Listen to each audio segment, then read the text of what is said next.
Hi everyone, it's Sally from the Friendly Food Club, and today we're going to be making chocolate beetroot brownies. So wash your hands and let's get cooking. Right, so the first thing you need to do is you need to switch your oven on. So you need gas mark 4 or 180 degrees Celsius, and if you've got a fan oven, put it on 160 degrees Celsius. That's step number 1.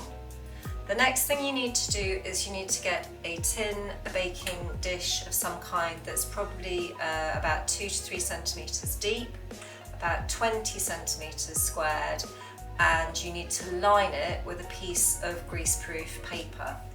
And the easy way to do this is to take the paper out of the roll and just drop it over the sides of the tin and squish it down into the tin. It's a really simple thing to do.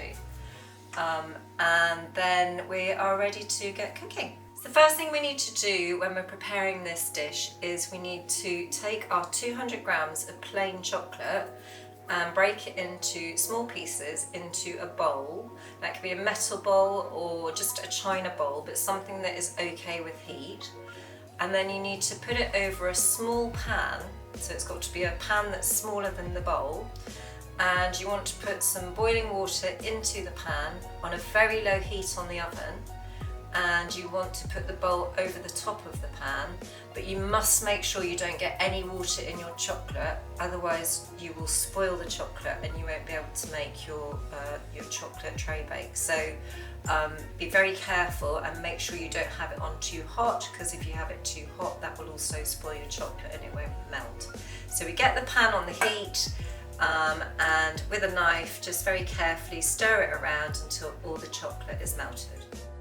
So while your chocolate is melting, you can prepare the other ingredients. So you want to take your dry ingredients. You need a big bowl for this. You need to put 200 grams of caster sugar into the bowl, add 100 grams of self-raising flour, and 20 grams of cocoa powder, so not too much cocoa powder, and also crack in 3 eggs. You also need to add 1 teaspoon of vanilla extract to your mixture and mix that in really thoroughly. And then we're going to add the beetroot. Now, why are we adding beetroot to chocolate? To a chocolate cake? It seems crazy, but it keeps the cake really moist, and beetroot's really good for you.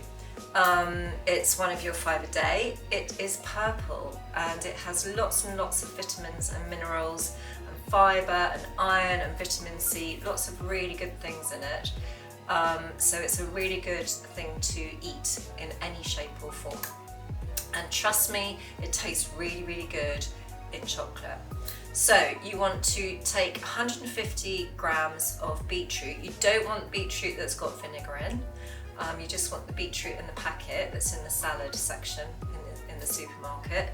And you want 150 grams, 2 sort of medium-sized bits of beetroot, and then you can just grate it really finely into the rest of your mixture and mix it up really well till it's all combined.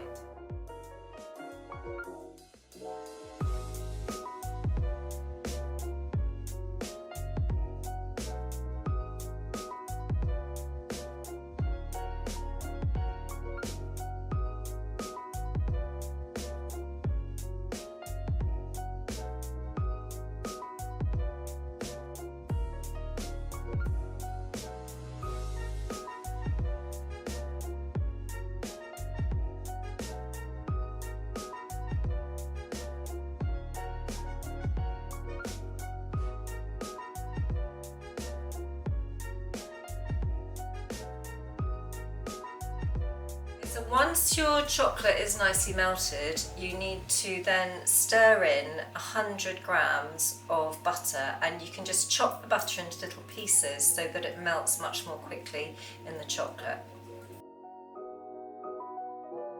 So the next thing you need to do, once you've got everything in your big bowl all mixed together really well, you need to add the chocolate and the butter mixture. Now if you've got a blender, you can blend everything in that and get it really smooth. If you haven't, just leave it as finely grated beetroot. But get everything mixed together really well, and then pour it into your lined tray and pop it into the oven for about 30 minutes. Give it a check maybe after 25 to see how it's doing, but it might need 30 minutes.